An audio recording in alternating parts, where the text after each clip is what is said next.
Beep boop. Oh boy, oh glee, another Star Wars movie. Remember in the old days when it would be years between films? Now Disney has resolved to crank them out once a year regardless of whether or not they have any good ideas. So, is the Force with this one? Firstly, I have to say that there will be spoilers. After all, anyone who is interested in this film is going to see it anyway, so what's the point in non-spoiler talk? Now, when I first heard of the idea of Star Wars films not tied to a central narrative made up of trilogies, I was interested.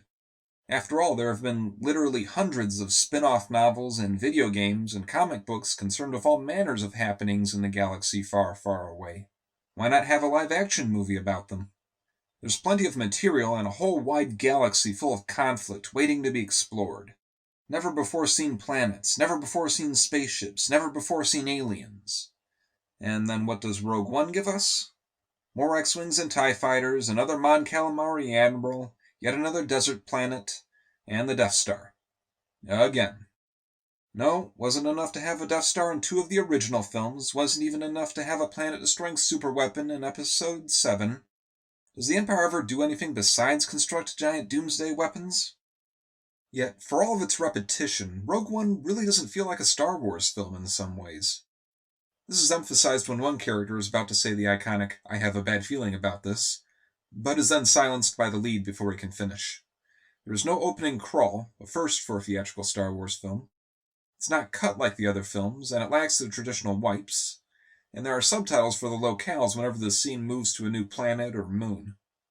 Rogue One is probably the grittiest Star Wars film yet. It's much more of a war film than the adventure films that the others were. I would not mind this if the plot were something completely fresh, but considering that this movie is a direct prequel to A New Hope, the difference in tone is a little off-putting. The plot, as if anyone doesn't know, concerns a group of rebels on a mission to steal the plans for the Death Star.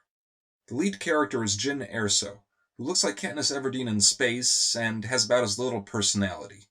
She has the kind of backstory that makes you want to feel for her, but she barely emotes and her character just falls flat.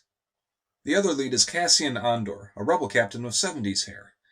I think he's supposed to be a sort of morally ambiguous character, because at the start he shoots an innocent man in the back just because it was convenient, but then he tries to calm his itchy trigger finger because of unspecified reasons. The main antagonist is likewise a bore. Director Krennic is an Imperial officer who oversees the construction of the Death Star. He's kind of a weaselly guy, desperate for recognition, and that's about the extent of his character. He really doesn't have any personality quirks, he doesn't have much on-screen presence, he's just an uninteresting bureaucrat. Not to say that all of the characters are dull, the side characters are actually quite entertaining. Alan Tudyk plays K2SO, a sardonic droid who is like C-3PO but actually kind of badass.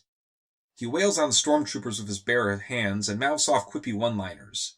He alone makes this film far more quotable than Force Awakens. There's also a blind monk who is wise with the Force, but is not a Jedi for some reason.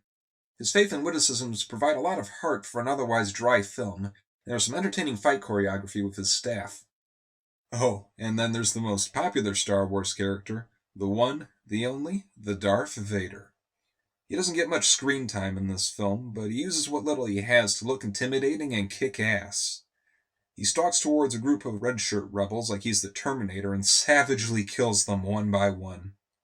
It's an intense scene, and I like the idea of portraying Vader as a horror movie monster. I just wish it had happened earlier in the film and that it had been the main characters who had to deal with him. Speaking of which, the main cast is all killed off at the end of this film. Even the comic relief guys. I wouldn't have been surprised if one or two named characters had died, but you can tell who's going to get offed on whether or not they show up in the original trilogy. Not going to be a Rogue 2 or 3, that's for certain. Truly, war is hell, and the Star Wars are no exception. The movie really isn't visually distinctive in any way. When I think of the other films, I think of the locales, the sandy deserts of Tatooine, the muggy swamps of Dagobah, the gray industrial corridors of the Death Star. Rogue One gives us yet another scummy city on a desert planet, and more industrial architecture. To be fair, the climax does show us something new in the form of a tropical beach resort planet, which is actually a nice change of scenery. Now, I would be remiss if I did not mention the climax, which is a thing of beauty. This is one of the best-made space battles in Star Wars films. Yeah, we have X-Wings and TIE fighters shooting it out again, but the battle is well choreographed, and we see some awesome things done with Star Destroyers. It takes place over the aforementioned beach planet, and it features a space station with a neat design. The visual effects are nice, but with two glaring exceptions. There's two CGI characters that are really off-putting. No, not the droid, he's actually really well done. I'm talking about CGI Peter Cushing and Carrie Fisher. Whoever wrote this thing thought it necessary to have Grand Moff Tarkin in the script. But Peter Cushing's been dead since '94, so the filmmakers made do with a fully CGI Tarkin in the film. And man, is it uncanny. The skin is a little too detailed, the movements are a little off.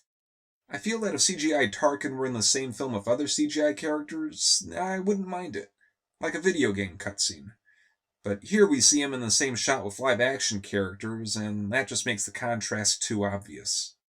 And there's a close-up of CGI Leia's face at the end that is totally unnecessary. After this, I had damn well better not see a CGI Harrison Ford in the upcoming Han Solo spin-off. There's also a little retcon that I actually like in the form of the Death Star's weakness. Turns out that the thermal exhaust port was intentionally designed to lead into the main reactor. Jin's father was the Death Star's designer, and a crisis of conscience led him to design an exploitable weakness. Kind of unnecessary, but it's a neat little touch. There's another retcon that I think was unintentional. Vader mentions in Episode 4 that the Death Star plans were beamed to Leia's ship, but Rogue One shows a physical copy of the data being taken to the blockade runner. It makes even less sense because the ship was at the final battle of this film, and yet Leia thinks that Vader will believe her when she says that she was on a diplomatic mission. It's not on par with the continuity stalls that the prequel trilogy had with the original, but it's still really annoying. Overall, I cannot say that I hate this movie, I just dislike it. Is Rogue One a necessary Star Wars movie? No. Does it hold up on its own as a movie? Again, no. The narrative is perfectly fine, but I don't think that this film will have much impact on anyone who has not seen A New Hope. If I had to sum up this movie in one word, it would be gratuitous. Not to a stupid extent, but there are a few cameos and references that feel forced. Is Disney recycling old ideas because they are too afraid of producing new material that might anger the fanboys? Oddly enough, I kind of like this one better than Episode 7. The Force Awakens was one big steaming pile of meh for me, but Rogue One was more uneven and it gave me more to think about, and that's why I think it will stick with me a little more.